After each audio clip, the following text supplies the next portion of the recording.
Welcome to Yaka Digital Network videos. Take a look at a typical day in Kampala's commercial district. Between the thousands of people moving through stalls and the sheer density of goods exchanging hands, massive amounts of data are generated every second. Imagine you run 2 kiosks right in the middle of this. Every day, you have to track the fluctuating prices and the heavy incoming shipments of high-volume staples, like raw bunches of matoke and sacks of beans. If you only operate one small stall, you can likely keep the daily inventory and pricing sorted out in your head. But the moment you open a second or a third location, that mental arithmetic breaks down. The raw volume of incoming shipments and outgoing sales becomes impossible to track purely by memory. To successfully grow a business, you have to abandon mental guesswork. You need a structured mathematical system to keep all those moving parts strictly organized. By removing text labels and placing these exact numbers into a strict rectangular grid in brackets, we create a matrix. Its order is determined by counting horizontal rows first, then vertical columns. With 2 rows and columns, it's a 2x2 matrix. Think of it as a set of mathematical pigeonholes. By assigning each specific item to an exact slot, we turn the messy reality of the market into clean data ready for calculation. Now that our data is securely organized, how do we find the total combined inventory across both of your locations? We use matrix addition. This diagram shows 2 matrices representing Shop A and Shop B. There is a strict rule to follow here. You can only add matrices together if they have the exact same order. In this case, both are 2x2.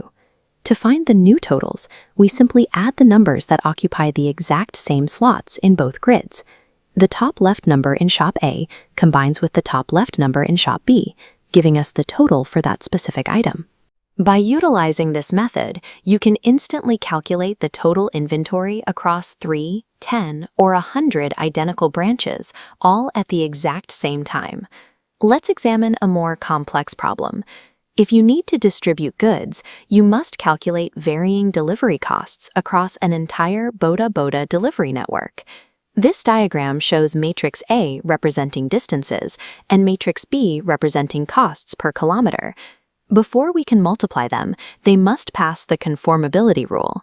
The number of columns in the first matrix must perfectly match the number of rows in the second matrix.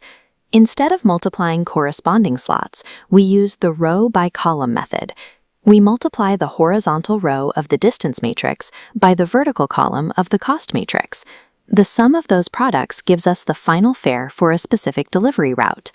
This process allows you to calculate the final fare for an entire fleet of deliveries by processing every distance and rate in one single operation. What if we need to work backwards? If we already know the final delivery totals, but we need to isolate the original starting variables, we have to find the inverse matrix. Look at this abstract matrix. Before we can find the inverse, we must calculate the determinant. By multiplying the main diagonal, A times D, and subtracting the secondary diagonal, B times C, we get a specific numerical value. This value acts as the safety switch for the matrix. Watch what happens if that determinant is exactly 0. The mathematical space shrinks and collapses into a flat, one-dimensional line. When this happens, the data cannot be untangled and no inverse can exist. But if the determinant is a non-zero number, we can build our undo button. We create the inverse by taking 1 over the determinant and multiplying it by our rearranged matrix, where we swap A and D and make B and C negative.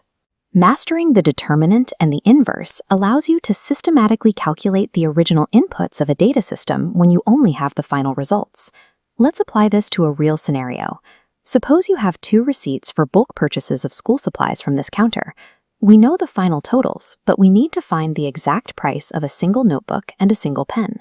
Here is this data written as equations. 2 books and 3 pens cost 50,000 shillings. 4 books and 1 pen cost 40,000 shillings. Instead of solving this with messy algebra, we separate the elements. We extract the coefficients into a 2x2 matrix, place our unknown variables into a column matrix, and set them equal to a matrix of our final totals. By calculating the inverse of our main 2x2 matrix and moving it across the equal sign to multiply the totals, the system instantly isolates our variables. we get the exact price of one book and one pen. Matrices function as a direct mathematical shortcut. They collapse multiple, overlapping unknowns into immediate answers. The way our 2x2 grid transformed inventory data is the same logic used to calculate three-dimensional rotations in computer graphics and optimize routing for logistics software.